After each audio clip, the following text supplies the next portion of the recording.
3, 2, 1, let's go.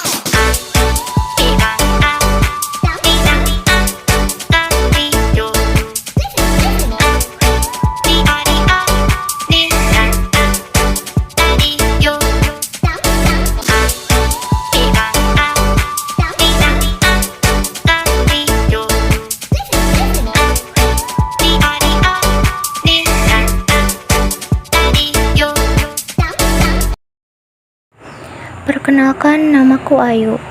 Aku adalah seorang direktur di PT Kian Sugihho Tenano. Sebelumnya, aku menjabat sebagai pemilik, direktur, dan juga manajer. Aku terbiasa bekerja sendiri dan menyelesaikan segalanya sendiri. Sampai suatu hari, tanpa disadari, perusahaan mengalami penurunan dan banyak karyawan mengundurkan diri. Hal itu membuatku depresi, pusing, dan stres. Sampai akhirnya aku sadar bahwa selama ini cara yang aku lakukan itu salah. Aku terlalu egois dan tidak mempercayai orang lain. Akhirnya aku mulai mencari cara untuk memperbaiki kesalahan yang telah aku buat.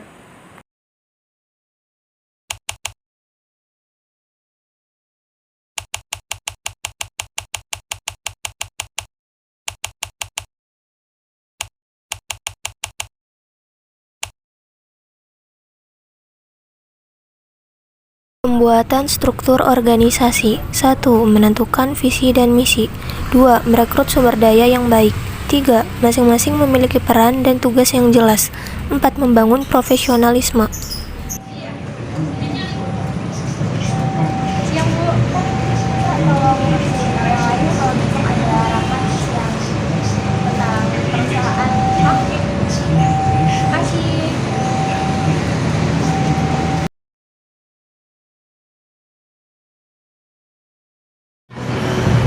Ini udah hadir semua apa belum ya? Kita akan segera mulai rapatnya. Mudah-mudahan belum kepal dulu. Baiklah, kalau begitu rapat saya mulai. Selamat siang semuanya. Di rapat ini saya ingin membahas tentang keadaan perusahaan kita sekarang. Pertama-tama saya ingin meminta maaf kepada kalian semua karena cara kerja saya yang buruk. Perusahaan kita mengalami masalah. Perusahaan kita ini memiliki pertumbuhan yang lambat dan penjualan kita menurun. Seperti yang kalian tahu juga, banyak pegawai kita yang mengundurkan diri sehingga kita kekurangan tenaga kerja. Jadi di sini saya ingin memperbaiki kesalahan saya. Jadi saya mengharapkan kerjasama kalian semua yang ada di sini. Siap Bu. Pertama-tama mungkin saya ingin tahu pendapat kalian terlebih dahulu. Menurut kalian apa aja yang dialamin oleh perusahaan kita ini dan apa yang kalian alami selama berada di perusahaan kita ini? Sasa tolong catat ya. Baik Bu, akan saya catat. Bu, saya kan memiliki pengalaman dan ahli dalam marketing, Bu. Tapi, kenapa saya dimasukkan dalam divisi gudang, Bu? Pulang data stok, buat ngontrol kualitas barang. Ini tempat bagian kula kerja. Abdi pernah damel di bagian produk plastik, jadi Abdi apal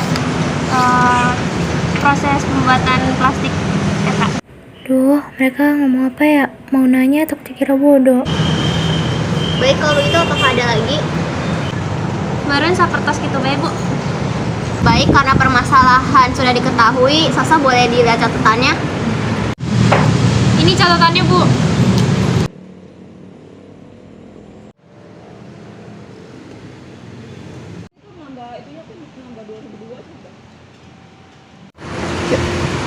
Baik, saya ingin kalian menceritakan diri kalian, apa kelebihan kalian. Bisa dimulai dari Sena. Seperti tadi saya bilang, saya memiliki pengalaman 2 tahun dalam marketing. Dan juga saya memiliki dalam desain poster untuk periklanan. Abdi pernah damel di bagian produk plastik, jadi Abdi apal proses pembuatan plastik PETA. Saya lulusan S1 Manajemen, saya mengerti betul bagaimana cara mengelola keuangan dengan baik. Pulang data stok, lot ngontrol kuantitas barang. Ning tempat bagian kula kerja. Saya Stefani, saya pernah menjadi HRD di toko penjual tekstil dan saya lulusan S1 Psikologi. Baik, dengan kelebihan kalian masing-masing, saya akan membagi kalian ke divisi sesuai dengan kemampuan kalian. Stefani, kamu jadi HRD di perusahaan ini ya, karena tadi kan kamu bilang pernah jadi HRD dan sekaligus lulusan psikolog juga. Oke? Oke Bu, saya akan melakukan yang terbaik. Kalau dia, kamu saya tempatkan di bagian marketingnya karena kamu bilang tadi pernah berpengalaman di marketing. Sena, kamu di bagian marketingnya bareng sama Claudia karena tadi kan kamu pengalaman di bagian marketingnya. Putri, kamu di bagian gudang ya, karena kan tadi kamu bilang berpengalaman di bagian gudang, pernah ngedata stok juga. Jadi saya percayakan divisi ini ke kamu. Siap, Bu. Sasa, kamu saya tempatkan di bagian keuangan ya, sesuai dengan jurusan yang kamu mampu dulu. Apakah semuanya sudah jelas? Ada yang ditanyakan? Sudah jelas Bu. Baik, kalau begitu rapat saya tutup. Saya ucapkan terima kasih banyak kepada kalian semua karena sudah hadir di rapat hari ini. Saya undur diri. Terima kasih.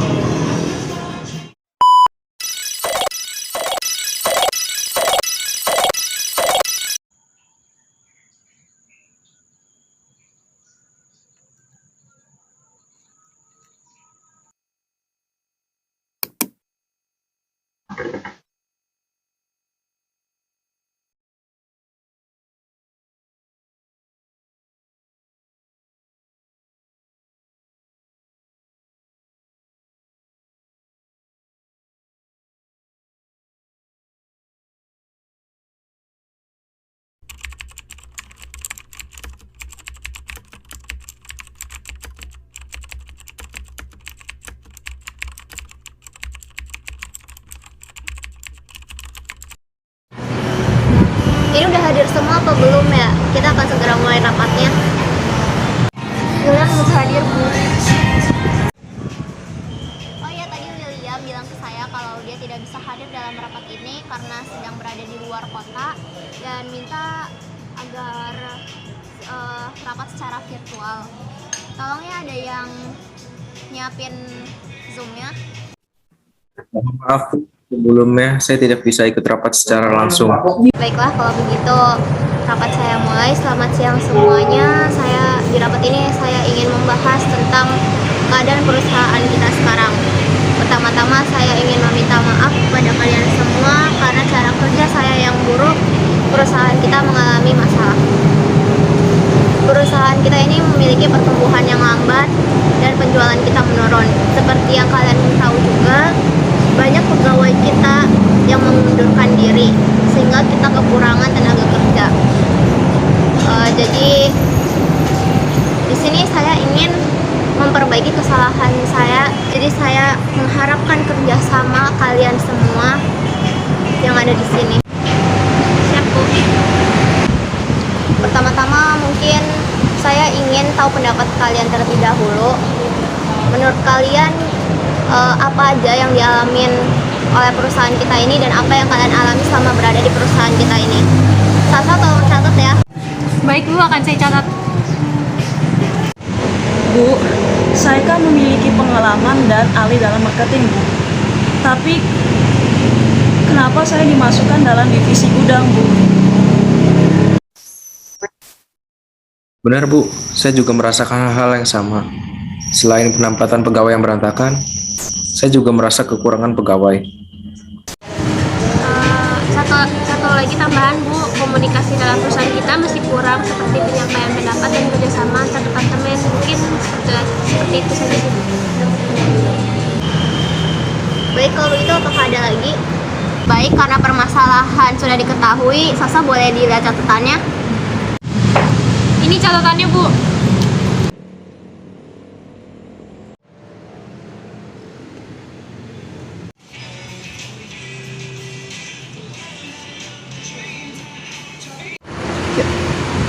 Baik, saya ingin kalian menceritakan diri kalian, apa kelebihan kalian. Bisa dimulai dari Sena. Seperti tadi saya bilang, saya memiliki pengalaman 2 tahun dalam marketing. Dan juga saya memiliki dalam desain poster untuk periklanan. Saya Putri, pernah bekerja di bagian produksi plastik, jadi saya sangat tahu proses pembuatan plastik itu sendiri. Saya lulusan S1 Manajemen, saya mengerti betul bagaimana cara mengelola keuangan dengan baik. Saya Claudia, memiliki pengalaman di gudang. Saya mendata stok dan mengontrol kualitas barang di tempat saya bekerja dulu. Saya Stefani, saya pernah menjadi HRD di toko penjual tekstil dan saya lulusan S1 Psikologi. Baik, dengan kelebihan kalian masing-masing, saya akan membagi kalian ke divisi sesuai dengan kemampuan kalian. Stefani, kamu jadi HRD di perusahaan ini ya, karena tadi kan kamu bilang pernah jadi HRD dan sekaligus lulusan psikolog juga. Oke? Oke Bu, saya akan melakukan yang terbaik. Kalau dia, kamu saya tempatkan di bidang gudang ya, karena berpengalaman mendata stok. Sena, kamu di bagian marketing ya, karena tadi kan kamu pengalaman di bagian marketing ya. Putri, kamu di bagian gudang ya, karena kan tadi kamu bilang berpengalaman di bagian gudang, pernah ngedata stok juga. Jadi saya percayakan divisi ini ke kamu. Siap, Bu. Sasa, kamu saya tempatkan di bagian keuangan ya, sesuai dengan jurusan yang kamu mampu dulu. Apakah semuanya sudah jelas? Ada yang ditanyakan? Sudah jelas Bu. Baik, kalau begitu rapat saya tutup. Saya ucapkan terima kasih banyak kepada kalian semua karena sudah hadir di rapat hari ini. Saya undur diri. Terima kasih.